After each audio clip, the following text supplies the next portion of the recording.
Recording is built, on. it has been built for your success, not actually my success.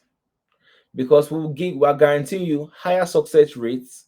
We will save you a lot of time and eliminate set uncertainty by learning from those who have already gone through the process. So all those blockers that they faced when they were going, they've removed that from you, from your journey, and show you the right path of which they have done. We remove all the had I known paths and show you this is where you should follow. And you are able to get accessible excellence because this is top experts who are coming to speak to you. And we have an exceptional community. You can reach out to me anytime. I will Chidozie and I will respond to you, be it on LinkedIn, on WhatsApp, wherever. I will respond to you.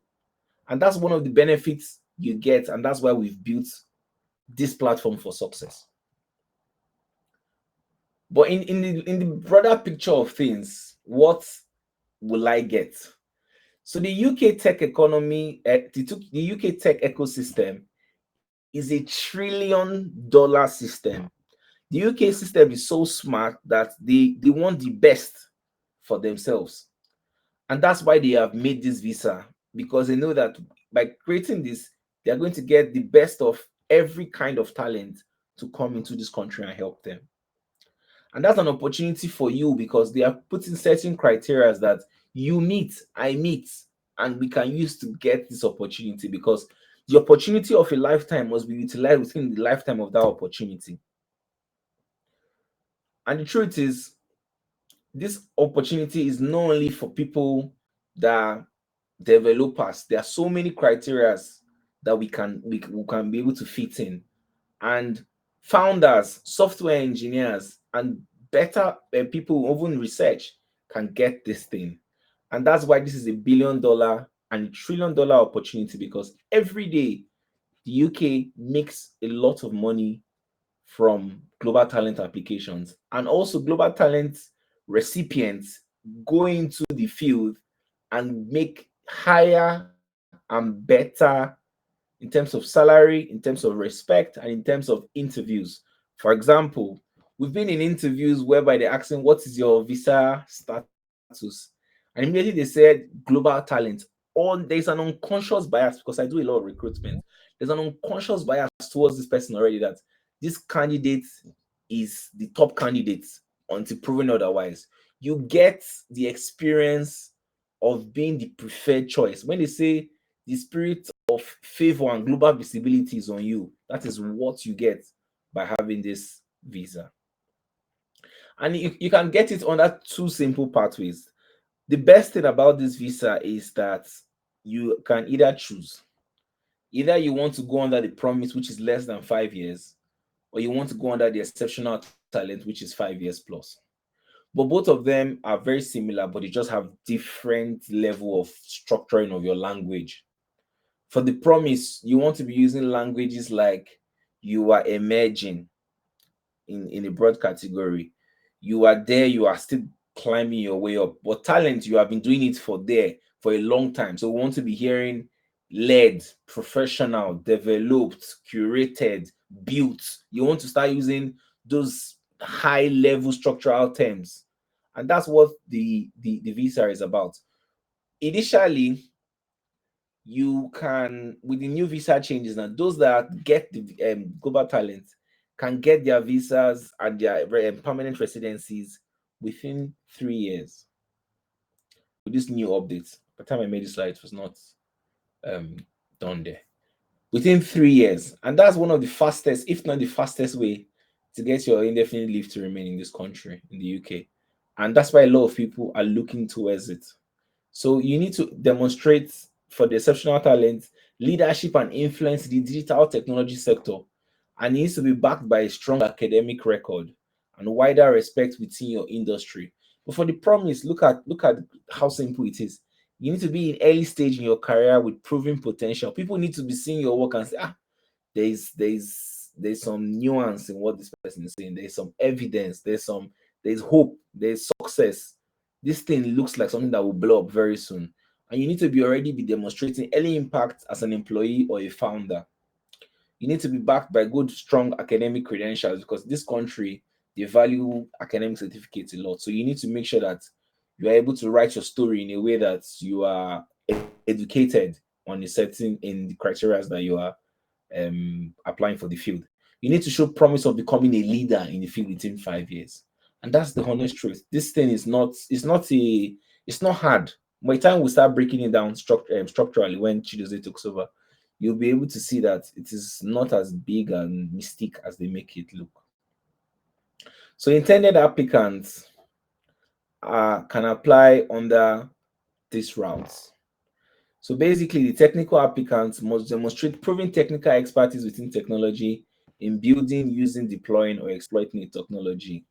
So you either be a software engineer, an architect, data scientist, machine learning specialist, DevOps, infrastructure, technical leader, and CTOs. But Chidozie will tell you you don't need to be a CTO to apply for the global talent, and it's true. I know a lot of my friends who are non-CTOs but have gotten the visa.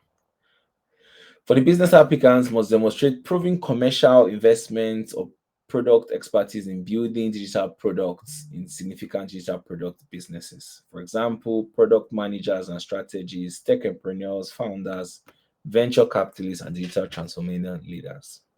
If you want more information, we can link you up to our website that is linked to the to the home office and the guidelines and also the technician guidelines. We'll look at that. But how do I apply, Williams? That's a very good question. So basically, in applying, there are two stages for it. So you apply for the endorsement, whereby you review the guidelines from technician, then you fill your form, gather your evidence together, you do a technician submission, and they assess you. After they assess you and they tell you to proceed, they now get, if endorsed, technician now notifies the home office, who will then notify you. Then you can now proceed to stage two and the visa application itself. Basically, sounds very simple, but there's a lot of nitty gritty into there, which is putting your applications together, putting your evidence together, getting your at least 10 evidence in the criteria you've selected to try and make sure that your evidence is very proper. So the benefits are enormous. One, the fact that I did not have to be tied to any employer is one of the best things that can happen to me, because a lot of us in this country are doing jobs that we do not like. Not because we cannot change job, but the jobs have been born out of necessity, because how can we survive? Because if you leave your skilled worker and job, how then do you keep your stay in this country? So a lot of us tend to just manage what we have and stay where we are. But with the global talents, you're not tied to any employer. So it means that you can get up any day and leave.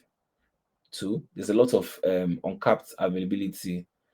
So applications open every year. So you can apply from anywhere in the world. That's one of the good things for those that are outside of the UK. You can apply for anywhere.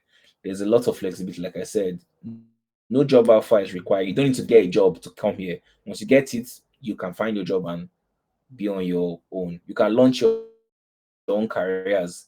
No sponsorship is required. You can build as much as you want.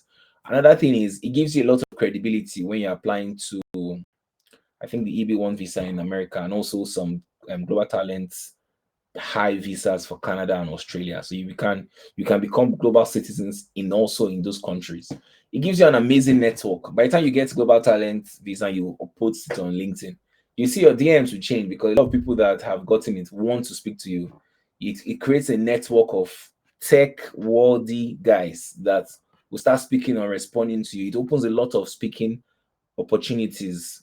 I myself have experienced it because I do a lot of speaking engagements. So I've met a lot of people, and it creates a very good pathway for citizenship. And if you're somewhere that wants to settle here, it is very family friendly, because once you get it, it also applies to your partners and your children. So you're able to get the whole package in the long run. So why the UK is number one destination for tech founders? The UK offers unparalleled opportunities for ambitions and innovative professionals, and it creates a very good infrastructure in terms of capital, thriving economy, and good community that is ideal for a launch pad.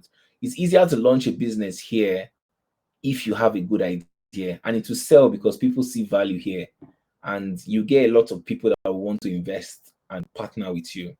We've been able to see 168 startups recently for those that have gotten global talent. That's as amounted to £1 billion plus in startup. And we've seen about 5 billion in climate tech. And this has increased UK climate tech startup from where it was in 2023 to 5 billion now currently. And in those numbers, we've seen about 64% coming from international investors who are on the global talent. And this has created and increased the ecosystem. That's why this visa is here to stay, and it gives a lot of credibility to the economy of this country.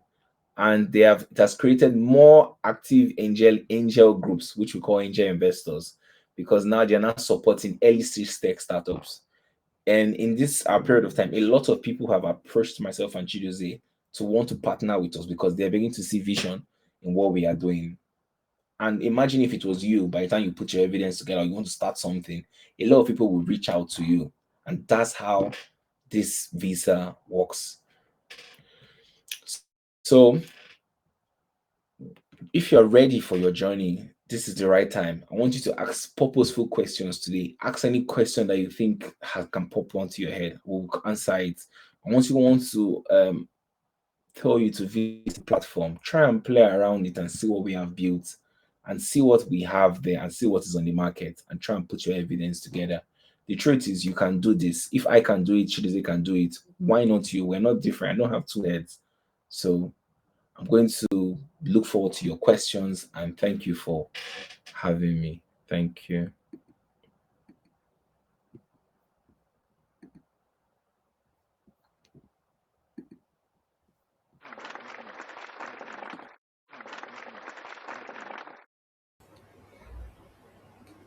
All right. Well, that was I mean, that was really well broken down. To be honest, I couldn't have done it. I couldn't have done much better myself.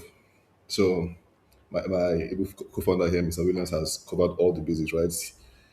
And to be honest, it's one of these visas that, like he said already, once you get it, it just opens up a lot of doors for you. Partnerships, even the way you perceive the law, generally will just change. So, and all it takes is just some effort and being able to organize yourself properly.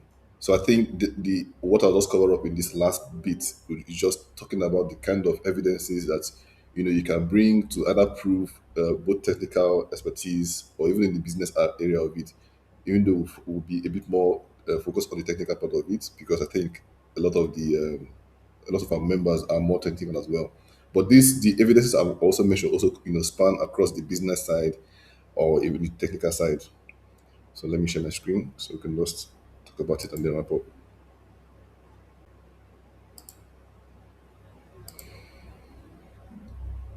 Okay. So a lot of the questions I get personally, and I'm sure even Mr. Williams also gets as well, is people questions around my screen visible yet.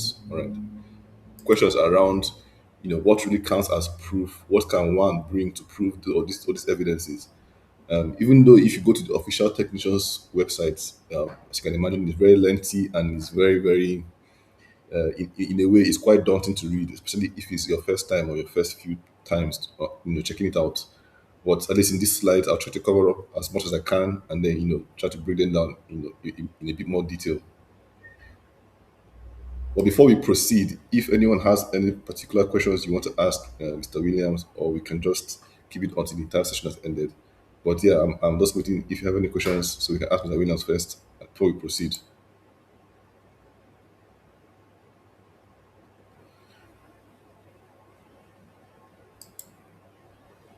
All right. I'm guessing either we're thinking for some questions or we have none yet at the moment. So I'll just proceed. So like for the same from the recap, global talent is made up of of two categories, right? You have the exceptional talent and exceptional promise, where like my co-founder already said, exceptional talent you're required to more or less prove active leadership in the tech sector, be it through contributing to open source projects or holding sessions or mentorship sessions or speaking sessions or engagements or even appearing in different media publications writing some academic journals, and many other ways to prove it, right? Or you can still go for the exceptional route, exceptional promise route, which is more or less you're upcoming and you are showing promise in the tech sector, right? You've done some projects that show great promise and you're upcoming within the last 5 years. So one of the criteria are broken down into two. So you have the mandatory criteria and the optional criteria, where you're required to choose any of the two out of it. So mandatory criteria typically revolves around, like I see on the slides, proving technical leadership. So this covers things like maybe showing technical proof for those of us who are active coders. Things like showing your GitHub repo with enough contributions to different projects, even if it's your own project or hackathons, open source projects. There are many of these frameworks that we use to write code that are largely available on GitHub with different issues. So you can obviously pick some of those issues, contribute to those projects, and then your contributions, once they are merged, those kind of contributions count towards proving mandatory criteria, showing that you are able to contribute not just mentally, but at least to making sure that the solutions on ground in today's day and age are actively being maintained and even made better. So such kind of contributions can be highlighted as which signifies great technical leadership or technical impact in the eyes of global talent or in the eyes of technician. Another way will be to show ranks and awards. It could be awards you've won for different hackathons, awards you've won for different contributions in the tech space, speaking engagements, things like that, or even if you have the privilege of being mentioned among some top lists or high ranking lists. So top 10 in this, top 50 in this sector, things like that. Again, all of this still goes ahead to signify to global talent or to technician that this person, because of their expertise or their promise in this tech sector, is able to rank up or appear in different rank lists or even win different awards. And then the last one, or the most prominent one for proving technical leadership, would be, having expert features, right? Um, which will include things like appearing in media publications. So if you are able to appear in a top tech blogs, I think one of the most common ones we have in Nigeria would be something like Tech Cabal, being able to appear in such high ranking journals, blogs, or media publications, newspapers, right? Newspaper, physical or even online newspapers. So all of this kind of proof or again contribute or signify to Tech Nation that this individual is not just mentally fit for the position that are claiming to be a talent or a promising, but at least done, they've actively contributed to the tech space. Like I said, be it through open source project, which is more technical, inclined, or having awards, GitHub stars, winning local awards within Nigeria or overseas, winning international awards as well. GitHub co-stars, Microsoft MVP, AWS, community builders, such kind of awards or rank lists. Again, are also very very important. And last, like I said, expert features, which are more like just media publications highlighting your contributions to the tech sector. Like I said earlier on, it could be appearing in newspapers or high tech blogs or just be featured generally on some very, very high ranking editorials.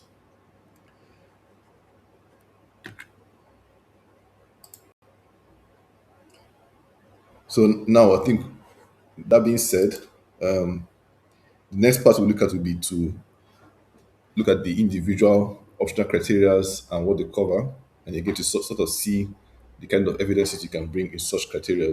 So the first one would be optional criteria one, which basically revolves around innovation. Which basically revolves around innovation. Basically, things around like say you've created a novel ML, or again, since we have more of machine learning and AI projects all moving around the tech space now. Say you've done a novel architecture, a novel framework in the AI space, and you have patents, right? Even though the optional criteria one is a bit more technical to prove because of the requirements are much more designed for technical individuals. So you've been able to create a novel pathway to do something. You have IPs, you have patents, or you generated some white paper around some proprietary tech that's not you publicly available or still in breakthrough stage. So basically, this criteria here covers majorly tech contributions that are more novel or more groundbreaking or breakthrough kind of tech. So it is not impossible. It's still doable, but again, it should just take much more effort, because you need to have something that's already actively running.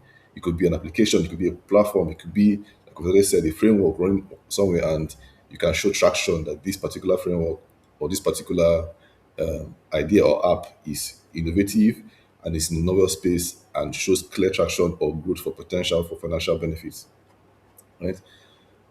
Then, this could include patents, business structures, business traction, business sales, or even things like framework. What's it called? Framework integrations. So basically, if there are any other projects outside there that have integrated your projects, take for instance, if your project in this question has an API and is made available to the public or other developers to integrate. So, for example, I mean, all of us here are familiar with Paystack. So, Paystack is a very clear example of this kind of projects where it has come there to solve a problem. Where Paystack, Flutterwave, MoneyPoint, all of these guys are innovative. Will clearly fit into this kind of category. You've come into a space, created a novel approach to something, and you've been able to make it much more publicly available, and even give what's it called, abilities for developers to integrate your software or your framework or your application into much more, you know into a wider array of projects as well. So these kind of projects fit into these categories. The next one will be optional criteria 2, where this is more centered around your were a bit less technical contributions, but more geared towards things like speaking engagements, open source contributions, mentorship programs. Even though yes, mentorship programs are being mentioned here, but Global Talent doesn't just want it to just be any kind of mentorships, right? So they want it to be high ranking mentorships or speaking engagements. Things like ADP list here don't count, because those ones are not like formally or well structured speaking engagement or mentorship programs. But it's, I think, optional criteria 2, like I said, solely focuses around your contributions to the tech space outside of your day-to-day activities. So when you're being called for speaking engagements, you have a session with people online, you mentor some people, and you carry them along. So clear samples of evidences to prove in these kind of sectors would be maybe having those images of you speaking online, whether it's online or in person, preferably in person. You're on stage, you're speaking, the sort of pictures that capture you. If you're a guest speaker in different, other high ranking lists, like for example, say Data Science Nigeria, right? Or the Data Africa, or some of those other African, what's it called? African speaking engagement, or even foreign ones like Pi Data, right? There are many of them. So if you are privileged to find yourself being invited for such things, right? You're being invited to speak at different events, then this is probably just a good signal that you are either at global talent level or getting to that point. Aside from speaking engagement as well, you could bring, like I said already, mentorship proof.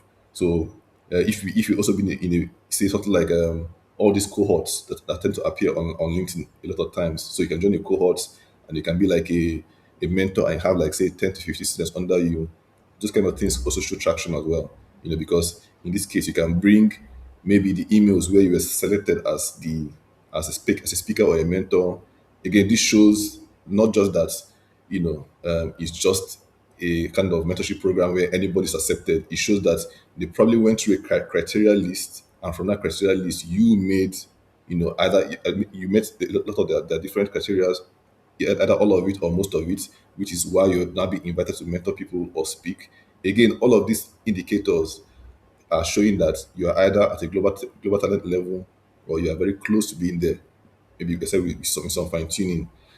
Also, things like contribution to open source projects. Like I said earlier on, if you and Say you're much more tech inclined, you have some friends, and you guys are able to come up with some framework or a project that's open source on GitHub, and you get some other people to clone your project, even contribute to it as well. Think of things like Node.js, N8N, all these other frameworks. They all have open source GitHub repos and with different issues. So if you can go there, you solve an issue, or even if you have yours and you're able to prove traction, like great traction on that framework, it still counts.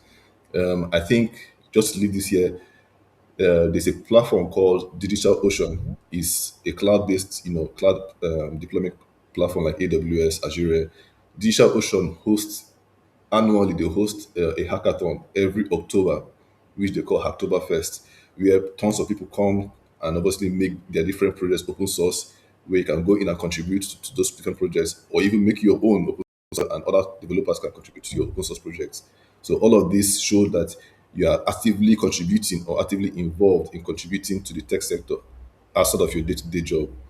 So this is one of the optional criteria as well. We thought about optional criteria one, which is mostly for innovation in the tech space, patents, good traction of application, or application developed, or business traction. Again, a bit more difficult, but it is doable. The second optional criteria is contribution towards the tech sector away from your day-to-day job, which is, like I said already, covered greatly around things like speaking engagements in high-ranking places, and mentorship engagements, open source contributions. So all of these things can be gathered. You can even get, say, letters from all of these tech gatherings or tech community, what's it called, leaders. So maybe the people that organize this kind of tech events, if they can write on your behalf saying, "Oh yes, you did X Y Z, you mentored X Y Z students, and these students have shown X Y Z traction." So such kind of things. Next optional criteria will be optional criteria three.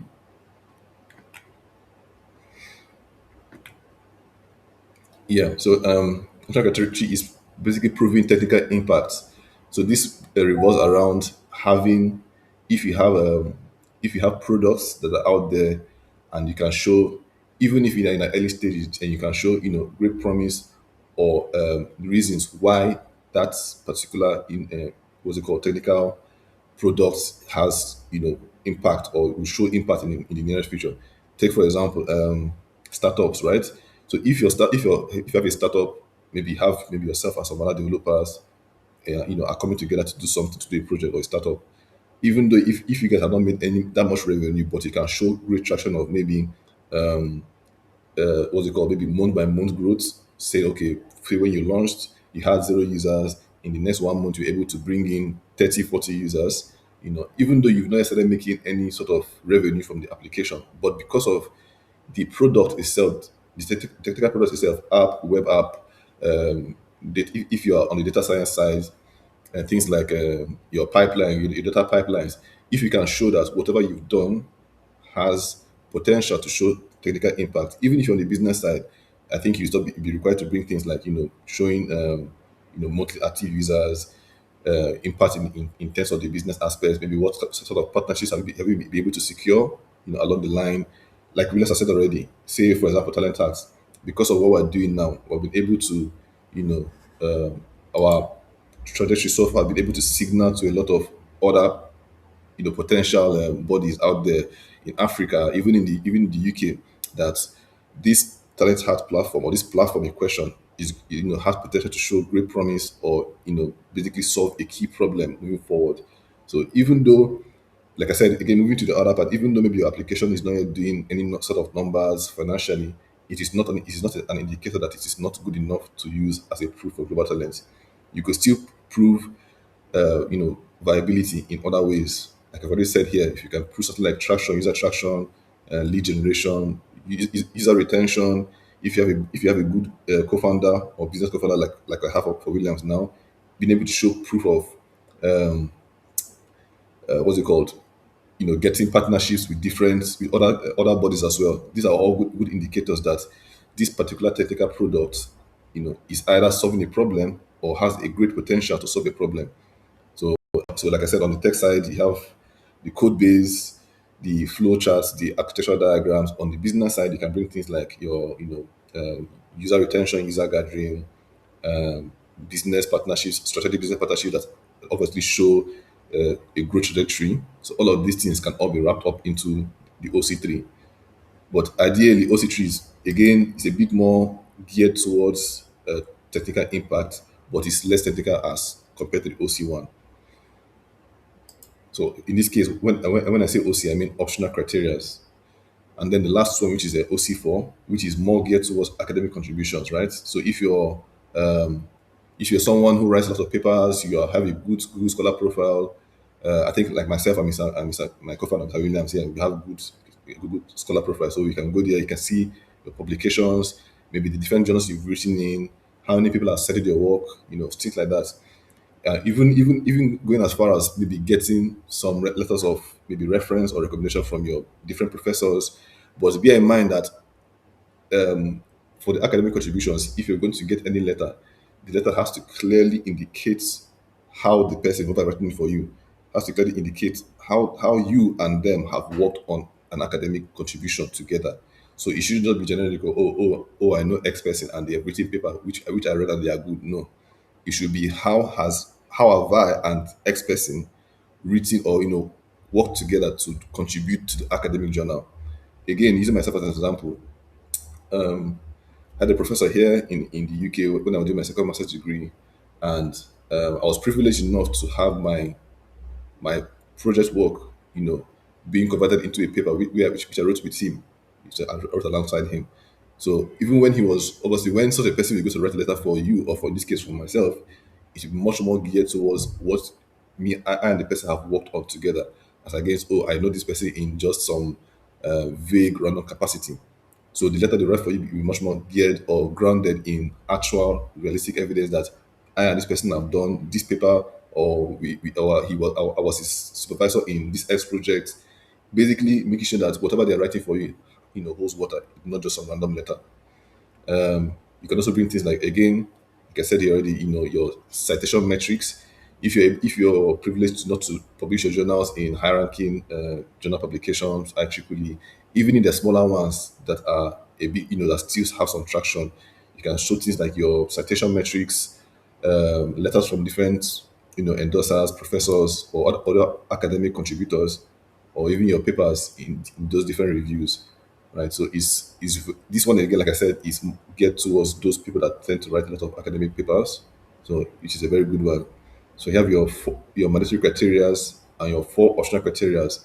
Even though global silence requires you to satisfy the mandatory criteria, and then you pick any of the two optional criteria you want, and then satisfy. So you can see it's easy, quote unquote, it's easy, but it's not that easy until you start to actually like gather the evidences around the criteria you've picked. So which is where TalentHacked, myself, Mr. Williams, and the other experts on the platform come into play, right? So having gone through this process, we're able to say, okay, this works, this doesn't work based on your profile, this doesn't work, this can work here, and again, just helping you to fine tune what you have already, and then obviously work on the parts that you are a bit weak on. So it's so basically it is not just generic advice you're getting. It's much more tailored to what you have, and then how we can get you to from point zero to point 100 in the shortest possible time. Focus on what you don't have, help you to get it, and then package your what's it called, your evidence proof or your evidence pack that you then submit to Global Talent or Technician in this case. So next slide. So the final strategies for the do's and don'ts. Basically, I just made a few bullet points here, but I'll just go off on my head. Ideally, what I'm trying to say here is you should make sure that one, if you want to start applying for the visa, if you're looking at it, which is again, I don't really need to say much again because my co-founder himself has already covered a lot of the basics, right? It's an amazing visa, and if you manage to get on it, I think you're much more in a safe space. You can bring your partner, your children, your family. You have the ability to work for who you want to work for. You're not tied to any employer that you don't like. Again, being an immigrant and coming to this country, at least for those of us that have been here, it's common to have to to find yourself in a stage where you're doing some jobs where you don't necessarily want to, but again, it is what it is. But if you're ever trying to considering switching to this visa, these are the kind of things to consider. Start on time. You can reach out to myself, Mr. Williams. We are always available. I think on WhatsApp or LinkedIn. start on time to gather your proofs or to map out what you have and and where they basically tally or what kind of evidences they prove, so that you know on time what and what you don't have, and then you start to gather those evidences. A mistake I see a lot of times is most people feel like, oh, it's just another type of visa. Or if I go out there and maybe within 1 month I gather all of these evidences within 1 month and after the next month they give it to me. In most cases, more often than not, that would be totally wrong, because most of the times the technician's office officials that go through this visa or examine these visa applications, they can see through all of this. So if you're ever going to start gathering your proof, whether it is you need us to help you with that or you want to do it on your own, I'll just suggest that you start on time, so that those new evidence that you're gathering, you give it time to age and it doesn't look like a rushed work. Because if you rush within 1 month, even if you get all the evidences you want to get within 1 month, which I highly doubt, because these are like competitive stuff. But even if you somehow manage to get everything within 1 month or 2 months, and you apply the very next month, most likely you will not get the visa, because they will see that you just rushed and gathered evidences in the short possible time. It's even clearly written on the official guide. So it's something that keep in mind, spread it over time, so that as days, weeks, months are passing, your evidence is also stacking up, and then they look much more realistic. That okay, maybe last month you did this X thing, maybe you spoke in this event, or and then the following month you wrote this paper, and then the following month you paid it. So it looks much more realistic as against just everything bigger in a short while, and then you want to apply. More often than not, you get rejected. Ensure that you have high contrast, legible screenshots. Everything that going to bring, your name is clearly there. Focus on what's it called, on third party validation. So what that means is try to do away with, oh, I did, because a lot of the time, if you just keep saying something that you did, it doesn't. Yes, you may think it signifies or it signals global talent, but it doesn't, because if you're saying you are good as you are, other people too should be saying it as well. That's the whole point. That's the whole point of third party validation. So you cannot say I'm the best and then every other person around you or people around you don't know that you're the best.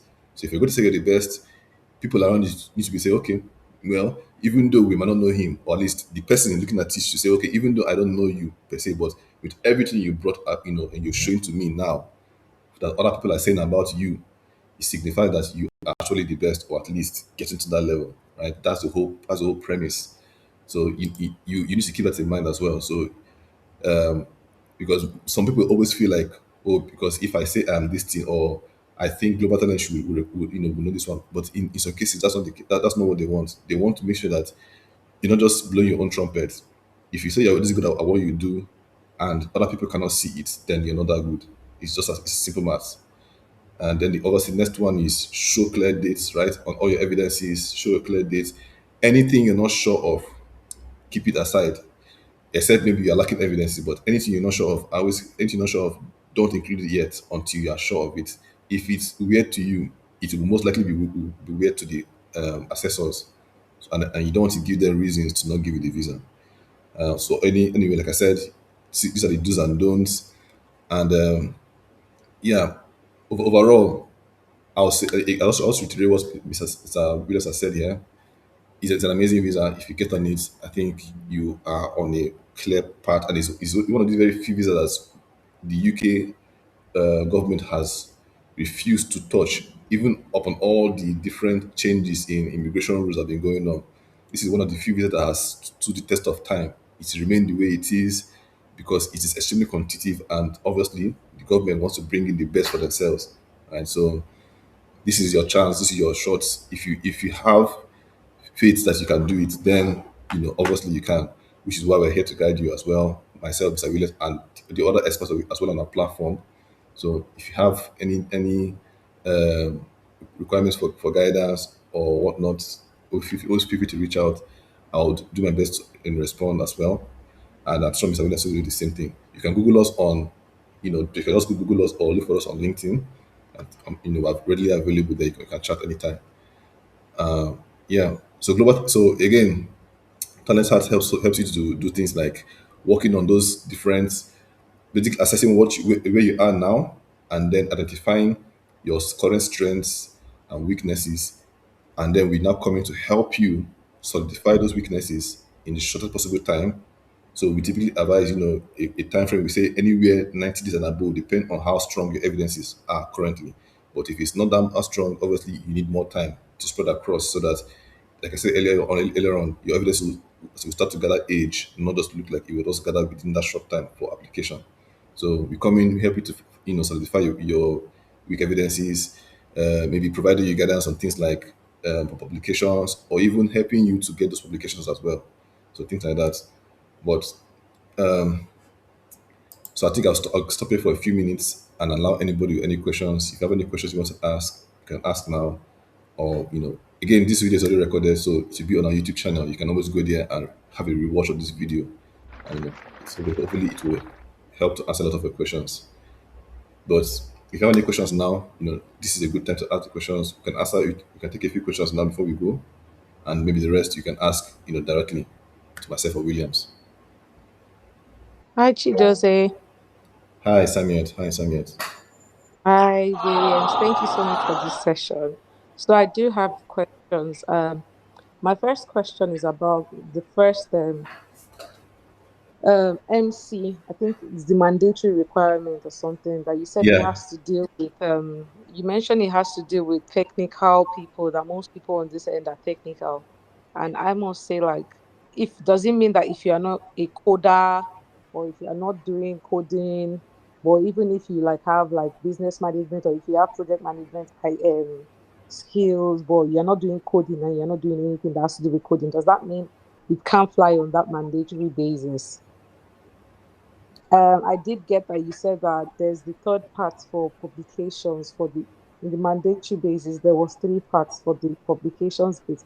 However, for the first one that you mentioned, which states that if they're a coder, something they've worked on, something that they've done, something of that sort, like what happens if you've not done that?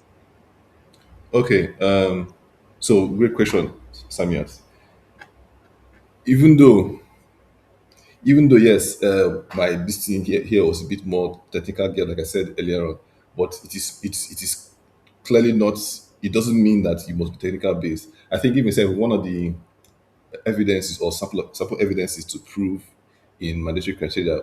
I think one of it includes being able to show that you've contributed to, you've led or contributed to the growth of a non of an NGO, or even speaking engagement. So it is not just centered around technical this thing. As a matter of fact, I think my co-founder self is even much more in your field. So maybe if he's ready, maybe he can even answer that question. Guess what? I just look like I'm just saying giving only technical examples. Mr. Williams, Okay. do you mind if you can take this question? Yeah. Yes. Samyat, can you give me more context to what exactly you are asking? Okay, so you know the mandatory part. You said if you can meet two, if I'm getting it right, you said if you can meet two of the mandatory parts, yes. Mm-hmm. So if you are Let's say meet, yes. Let's okay, say yes. Go on. okay, let's say you're meeting two of the mandatory parts, and then you need like what can you show? That's the thing. What can you show if you're not having any what do they call it? Any coding, any of those coding, any of those, Chidozie, I will pull up the sheet for the mandatory criteria. Let's see what is there. yeah. Right. Go on, Samia, so Yes, that while I'm Samyat, go pulling it on. up, Why Chidozie is pulling up yeah, so that let's continue. we'll Mm-hmm. answer together. Yeah. Let me check what's on. Let me check what's there. So I'm giving you a definitive answer. Because what I'm Okay. thinking is, it sounds What do you work as first? right now I work as a data protection officer. Hmm. Okay. But I had my like I have done I've done BA, I've done project management. I did my master's in MBA, it's that's management of information technology. However, there's nothing on coding that I do enjoy. So yeah, this is the. So Sorry to cut you short, Samia. so when you did mention that most everyone here is technical, Go ahead. Go ahead. Okay. So let's look at it together so that yeah, properly guided. Are you done, or you want to say something? yeah, I'm done. Hello. Okay. Jose, can I go ahead now? Are you? Can you hear me? Yeah, go ahead, go ahead. I saw that I was on mute. Okay, so the mandatory criteria, the criteria is recognition as a leading talent in digital technology. Then the caveat there is how do I demonstrate that I have been recognized or recognized as having the potential to be a leading talent in the digital technology sector in the last 5 years. In this place, there are 8 or 9, there's about 8 evidence description. One, led the growth of a product-led digital technology company, product, or team. Led marketing or business development, enabling revenue or customer growth. Led the growth of a non-profit with a focus on digital technology. Significant contributor to open source projects. Led or contributed to a large technology-led industry initiative. Received national and international recognized awards, spoke at high-profile digital technological events, published material in professional and major trade publication, commanded a high salary on numeration, held significant expert role in panel participation or assessing the work of others. So, Samiat, which one do you think you fall under? Honestly, I think the publication will be fine. Okay. Publication So you've fine. published material in professional or major trade publication. I haven't though, Okay. You but know that you need a total of 10 evidence. So the thing is, if you can pick 3 in the MC and you have, and those ones are the ones you know you have a lot, your remaining optional, you just need 7 and you'll be able to. So it's better you have more in your MC yeah, in terms of your strongest evidence to come in your MC than your supporting and optional ones can give you like 7 solid ones. The ones that are non-technical here are expert role in panel or assessing the work of others. That could be a hackathon judge or peer review in mm, terms of assessing people's Yeah, publications. yeah, Commanded the high salary. The high salary thing is very tricky. So you can use Glassdoor to try and compare what you earn to what people are earning mm, within the same field within your country. So for example, if I'm earning 2 million as a data analyst or as a data entry or data protection officer, like you said, and yeah, I say that the average salary for that job role is about 100,000. Already, I've shown that I've demonstrated a high salary in terms of what my peers are earning within that area. yeah, Publish material in professional or major trade publication. Have I made any publication in, let's say, Tech About, The Sun, The Guardian? They're talking about how I'm talking about digital protection and all those kind of things. Have I made that kind of publication? No. So that one is non-technical. Spoke at high digital event. Has Talent Hacked organized one big event in Lagos or UK, and you have been a speaker and you spoke on a particular topic, e.g., data protection and how we need to look and be more careful. Is data really telling us the truth? Just give a name to the title, and you were there. There were about 100 people that attended. You spoke at length. There's a video evidence or picture evidence to show this. Do you have that? mhm, So that is non-technical again. yeah, Received an award. This award is not from your office. It's not the one that yeah. your boss It's came not and shook your exactly. hand. Done very well. Well done. Take this promotion. These awarding bodies have recognized you outside of your day-to-day activity. Do you have that? That's non-technical too. Then the technical ones now are significant contributor to open source. Open source, you are talking about GitHub. Then another one that is technical is the growth of product led. The non-technical ones, growth of non-profit. You can grow non-profit as a data protection officer. You can scale it depending on how Yes, you write your story. arguments. Yes, Trade market development, non-technical too. You can use your with your data protection skills. How has your business grown from point A to B? How has your revenue grown from 1,000 to 10 million in the last 3 years? And what were the strategies you use? Where are your metrics to show that? The growth of a non-profit is the same thing. Um, how have you scaled let's say Chidozie and Sons foundation that started with only two members making about 100,000 to about 5 million now, and is the lead sponsor for, let's say, Big Brother or a tech event or GT tech event. That kind of growth, how can you show that you have done that in that kind of in the space of the 5 years that you are saying?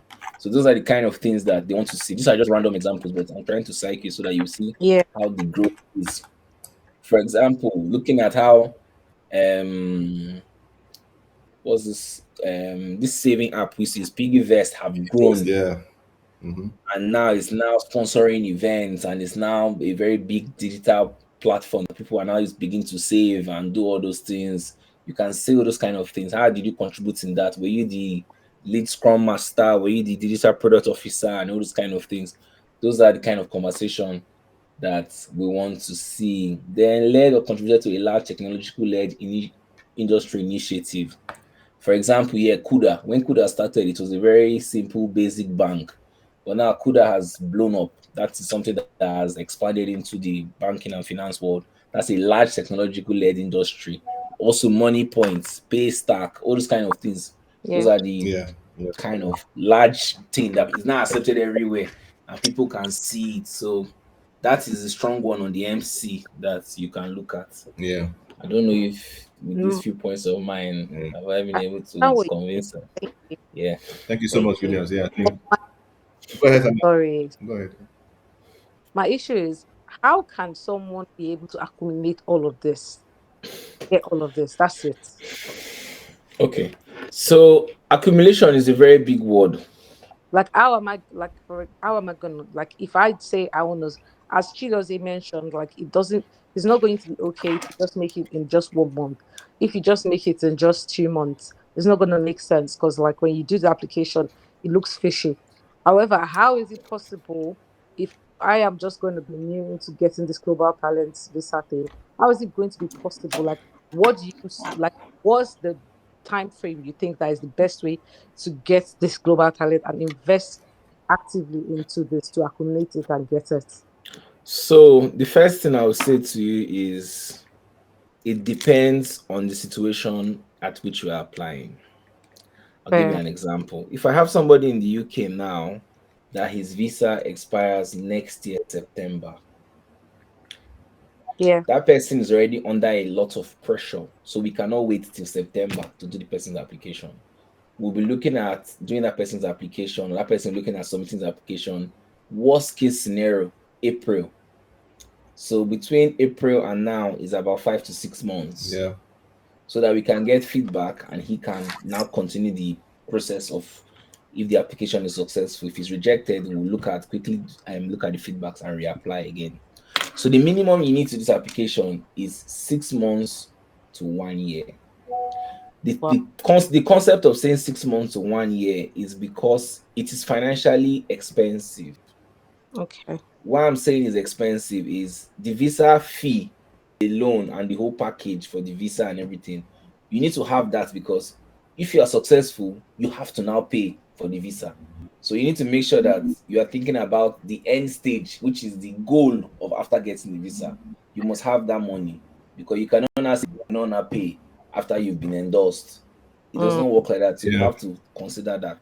So I always tell people to look at the success of what you are doing first. Then we will now start going backwards. Going backwards is it's going to take you some time to get it because one, your referees that would want to give you a recommendation letter may not respond in time. They might take a week or two, and that one too will delay your work. If you send your work for me to review, I will review it and tell you go and do it like this.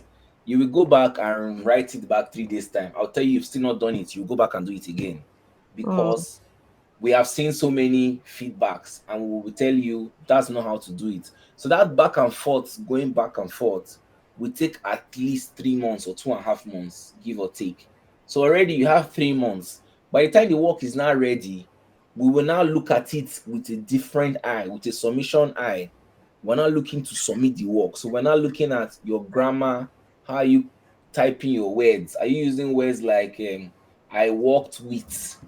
I participated with. No, those are not the words we want to use. We want to see you owning the stuff. So now we've moved from evidence gathering to grammar. That's one of the strongest places in this application. We want to now start putting metrics into your application, looking at your pictures, your evidence. Another thing that is very important here, we want to look at your mentorship, your story, because whatever story you are telling must tie to your CV and your personal statement. So Mm. if you have gone to say you are a data protection officer, then you are not going to put in your CV you're a cybersecurity expert. You have automatically destroyed yourself. So your story must tell, and your referees must be properly guided because what they will write Yeah. must be in line with the story you Yeah. are telling, Yeah. and they must show that they've known you, how long they have known you, and the work they have done with you, and why they think that you will be an asset. That's it in the UK. All those kind of things. We don't want to go and choose referees that have issues with you. Then they will not gonna write, this girl is not she's always busy, she's overworking. That's not the kind of reference we're looking for.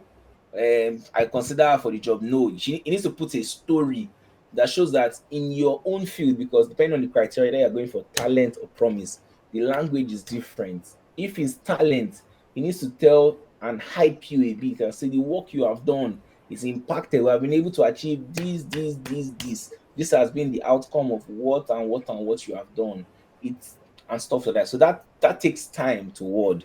The evidence you want to get is you will go back and look at your 5 years work history, or 3 years or 4 years, and say, in the last 4 years, what have I done? Where have I spoken at? You will find out that most of this evidence, you have it, but Yeah. you don't know the wording to peg it under. So what I used to tell people there is create a Dropbox or a Google Drive and dump all the things you can find. Yes. You will Mm. see pictures when you spoke at an event, or one of those meetings where you've been a tech space and you've spoken or you've corrected something. You can use that for your mentorship because that shows thought process that you've gone far and beyond your job. And educate. You've organized conferences and you've taken pictures, but do not remember that that was the kind of conference. You can use that and write it. So the writing must convince the picture. That's how to marry the evidence together. For the growth of this, we've been working in a company. We know how that every year you have not seen that company grow. Now left for you to now look at your work code and say, what have I done that has changed the work in the last 2 years? Let me try and take pictures to show that. Do you have your annual monthly review where you have your chart, what is your personal performance like, all those kind of things, not leading to the growth of that that you will be working. These are the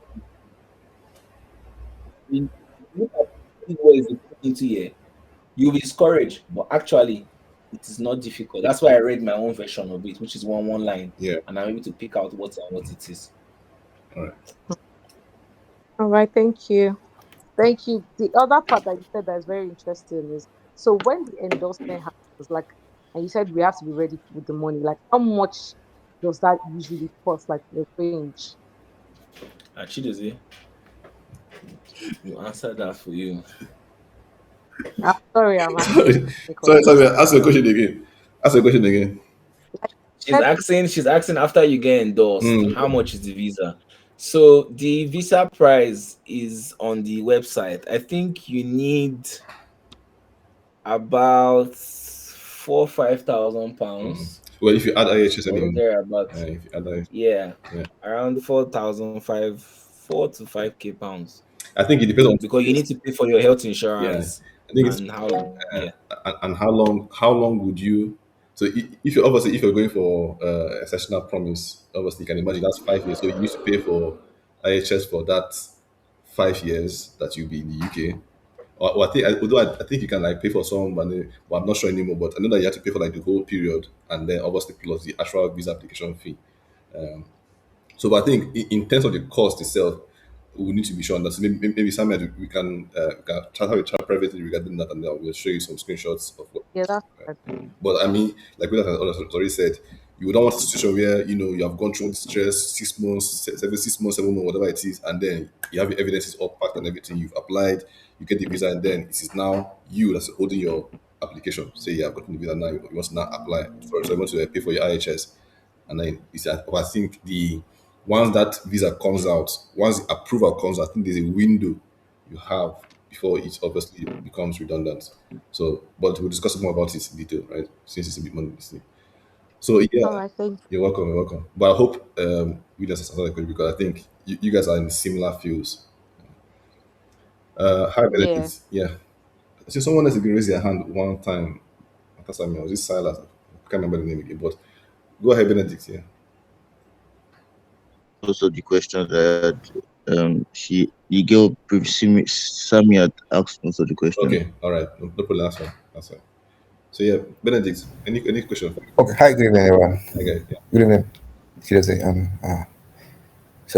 I just first of all I want to appreciate this opportunity for this platform. Basically, the information that has been given to us for free. Other people will charge us good money for it.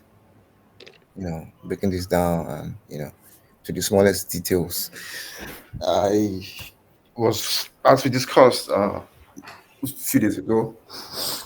I know there's a lot of work to be done on our own aspects, the applicant, yeah. Yeah. So yeah, we'll need you to be. I'm actually trying to crave for your patience really with us because the whole thing is going to be really, really, really. It's not going to be easy.